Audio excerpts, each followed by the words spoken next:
Welcome to the Self-Awareness and Self-Compassion Podcast, formerly known as the Full Spectrum Feeling Podcast. I'm your host, Blaise Schwaller, life coach, mom, and former tattoo artist. I help people heal their past, speak their truth, and love the lives that they're living now. Join me here every week for conversations on how to live an imperfect but fully engaged life that embraces all the feels so that you can stretch into your best life while enjoying the you that's here right now.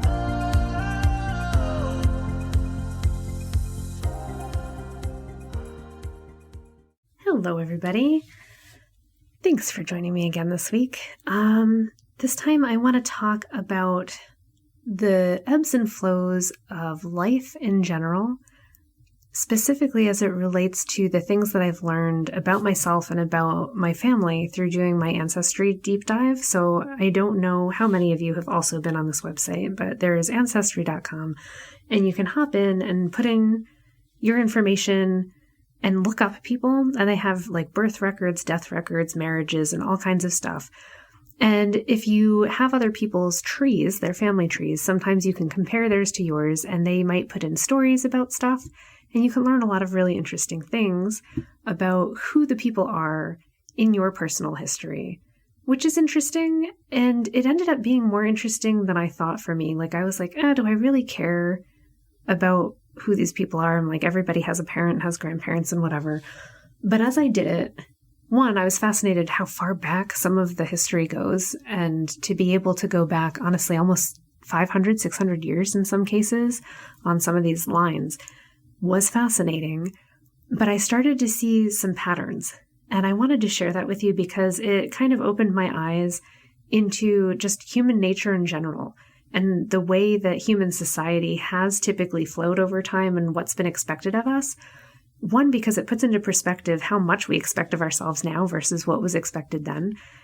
It also shows me how just ingenious people can be and how interesting it is. Like, people have been smart and people have been dumb all throughout time. And you have all of them in your own personal histories. It's amazing. So what I can say is that everyone has in their history people who have been involved in major wars, people who have been involved with royalty, people who have been rich, people who have been poor, people who have been laborers, people who have been slaves. It just goes on and on and on back through the ages. And that it also seems like it goes in cycles, which I thought was really fascinating and interesting.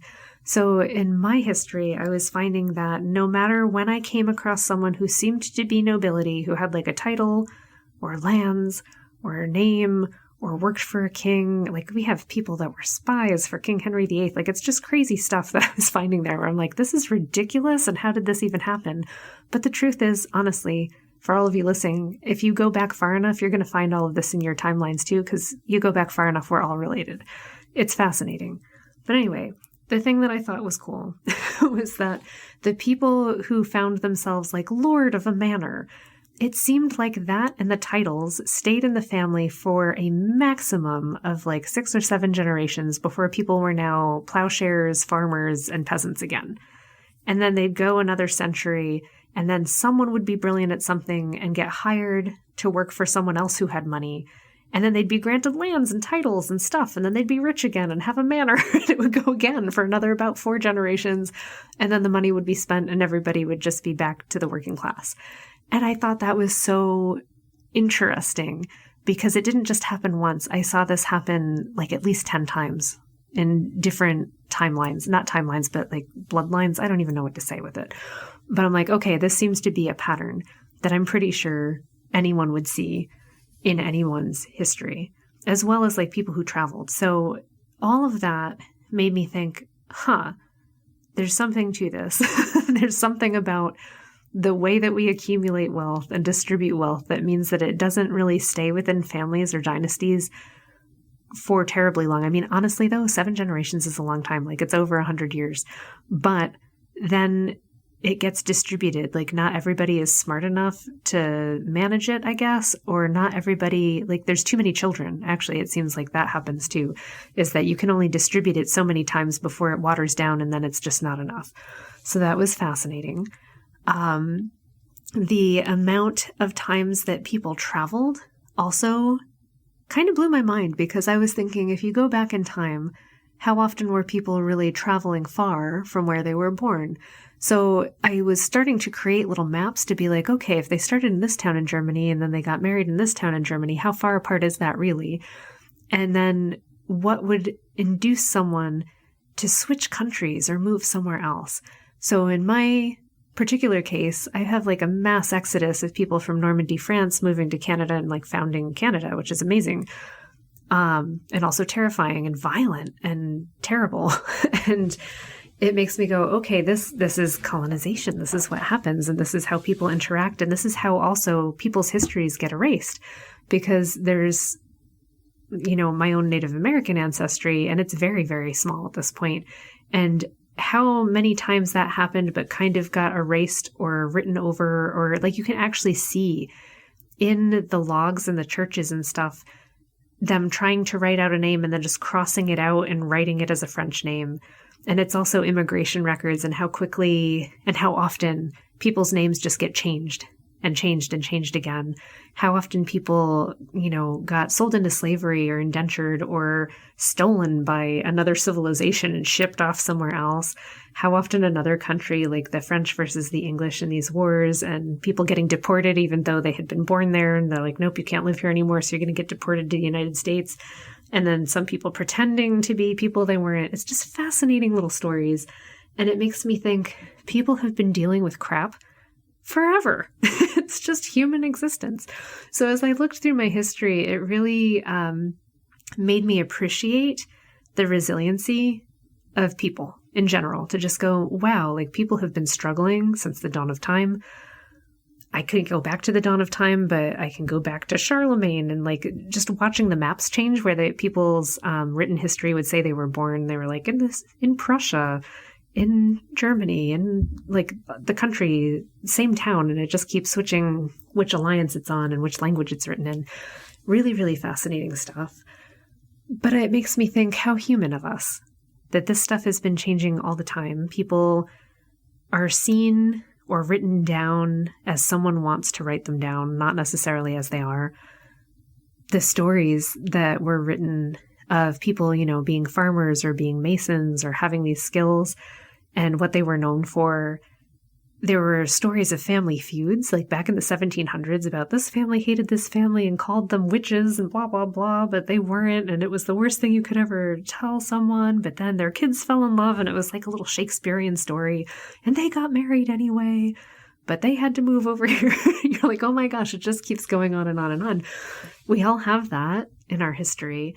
And it made me think too, like, man, to be able to pull from that strength and to pull from that history, to go, there's someone in my history related to me that if I could go back in time and talk to them, like, what if I wanted to talk to this person who is like a master stoneworker who built stairs to a cathedral and was so good at it that they sent him over to another country to like build all of the churches in their new country, in this new city. And because he was so good at it, he got to be the governor and all this stuff. Like, what would that person have to say to me about the problems that I'm having today? Or like, how would he tackle that problem? And how would this woman, who was like a master healer and a teacher, who came over and like rescued children, like there's all kinds of neat tales of like, what would she have to offer me or say about life? What's her wisdom? And I'm curious about those things, because often when we think about the past, when they say like, oh, if you could go back in time or talk to anyone, living or dead, who would you want to talk to? Most of us go immediately to like, I want to talk to Shakespeare or someone that we think of as famous, and I want to know what they'd have to say about something. But it's cool to think that there's someone in your own history that you don't even know about that probably had a shit ton of cool shit to tell you and an amazing perspective on life, who lived through some like legit hardships. I had histories of people being like burned alive. That's crazy. People witnessing like smallpox outbreaks and plagues and all kinds of stuff. And, they come through the other side, obviously, because they had children and eventually they had me. That's insane. Like, just the fact of our existence blows my mind. It's incredible. We should all be thankful. I can't believe we all made it this far. Hopefully we'll keep going. That's a whole nother podcast as well. but we're going to keep it positive. So I've just been thinking about, what did I learn from diving through history? Oh, here's something else. The amount of children that people had and what was expected of them and the roles that people played were very different from what seems to have happened in the last 100 years. What's interesting to me is that I found that both men and women were working throughout for all of it. So I was still finding nurses and midwives and healers and teachers and textile weavers of both sexes, people who were holding titles and had like clout and money, both sexes again, although it seemed to pass down from the paternal lineage, but it still passed to their daughters as well. So it's interesting to be like, things have changed, but how much has it actually changed? Quite a lot, and then not at all. But the amount of children and the amount of care, I guess, that was expected of people to each other and to their families seems to be different, and the pace of life seems to be different. So something that I talk about with clients these days is like, what are our expectations of ourselves and how much do we think we have to accomplish in our life to be succeeding? And where's our energy being pulled? And how much are we clear on what's expected of us? And how much do we just assume is expected of us? And is it too much? Is it too much for just a single person? So what I can tell you is that I'm going to say, let's be generous and say 200 years ago, there were not families that were small. And the families lived in communities. Like there's histories of like, they all knew each other. They were at each other's weddings. Like they took care of each other. They built each other's houses and all these things happened. It was not the same as us these days living in like a little tiny house and having our 1 or 2 kids and a dog, and nobody's building each other's houses and we all have to take out loans and mortgages and we hire people that we don't know to do all this stuff. It seemed so much more connected and interwoven, and that there was a much more social support context happening in the past that seems very lacking these days. When you see that, and you see it just again and again statistically, and just seeing like there were 12 kids, there were 13 kids, there were 5 kids, there was this. Like once people were getting beyond like 7 or 8 children, it was like your top 2 males in particular were going to inherit your titles and your land. Maybe all of the kids were going to split some of your land. It was also that if you had extra children, that sounds so crazy. If you had extra children, some of them were going to be dedicated to the clergy, and that was like their job. Some of them were expected to stay home and take care of their parents. So that was often like the oldest daughter. So unless they went off and got knocked up and had to go start a family of their own, they were going to stay at the house and take care of their aging parents until they died, and that was their job. And that was just what was expected, and it happened, and it happened, and it happened. And I can see how things have gotten spread thin, as like we just had so many people and now we have fewer people per family, but all of those roles are expected to be fulfilled by each individual. And it's kind of impossible.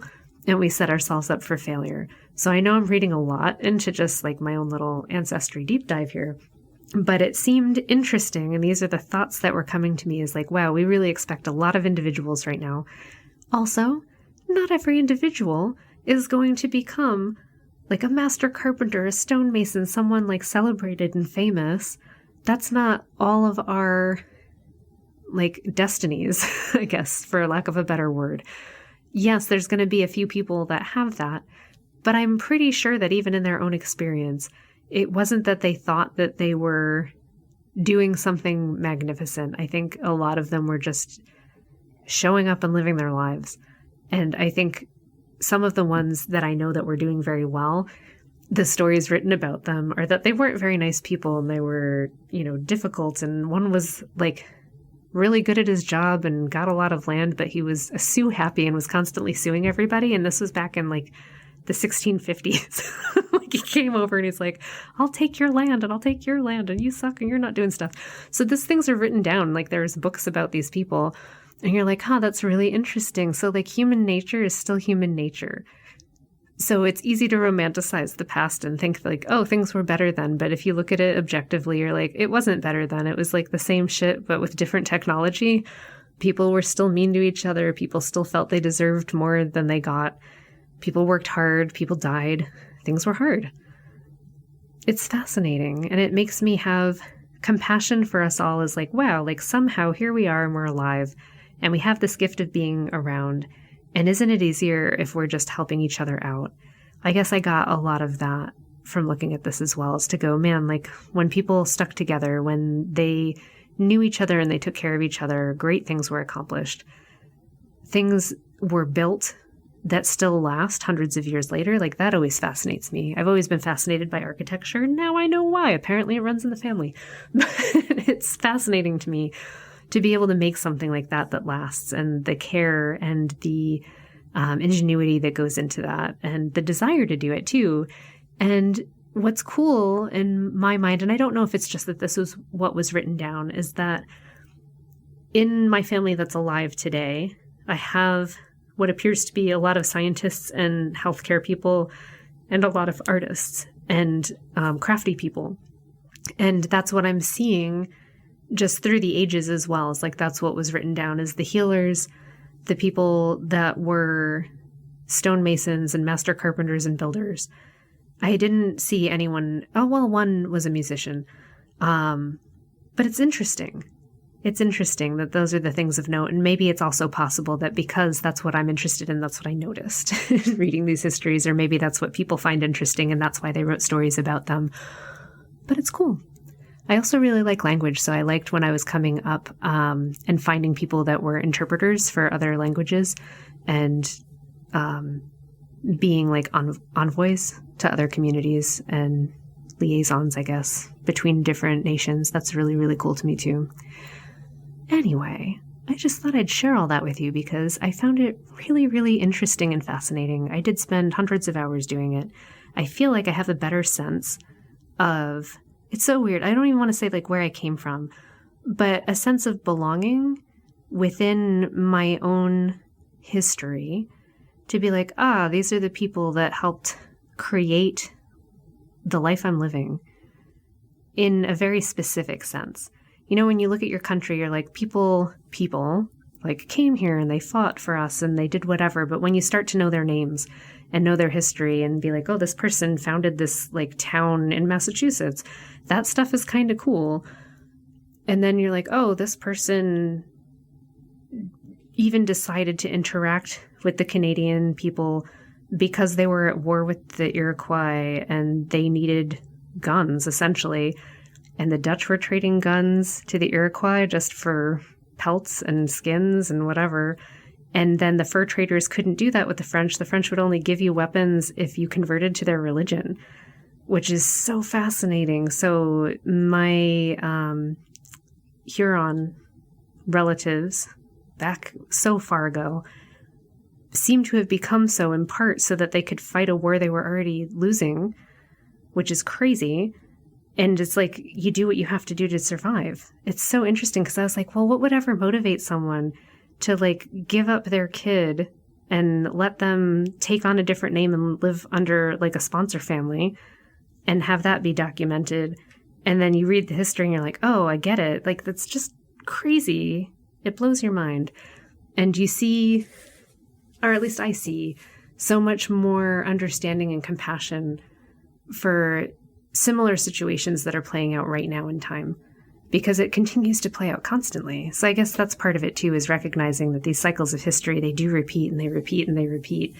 And when we see that, we're capable of having so much more compassion and appreciation and understanding for what people are going through and what that experience might be like for them. It makes you want to step up and show up and be there for each other. So I guess that was the best thing that's come out of this for me, is a greater depth of compassion for humanity, a greater desire to see people just do better, all of us, because we are all ultimately connected and we are ultimately all human. We're all part of the same family. There's no way that we're not all related. It's crazy. Like, the more you look back, like, there's no way that we're not all related. So that makes you feel a part of something.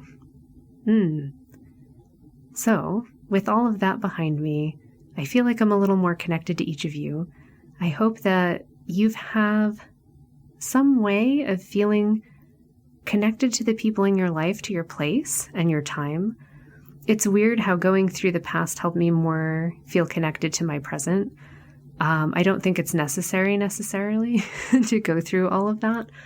But for me, who likes to think about people and why they do what they do, it was a fun way to spend a few months and ponder and learn some of these histories. And it makes me want to actually get some of these books that were published and get to know them better, because some of them really have excellently documented, like by their own hand, writings of what was going on and how they were feeling and what was happening. And that to me is much more interesting than just like a history lesson of like, and then this happened and so we now have Massachusetts and so we now have Canada.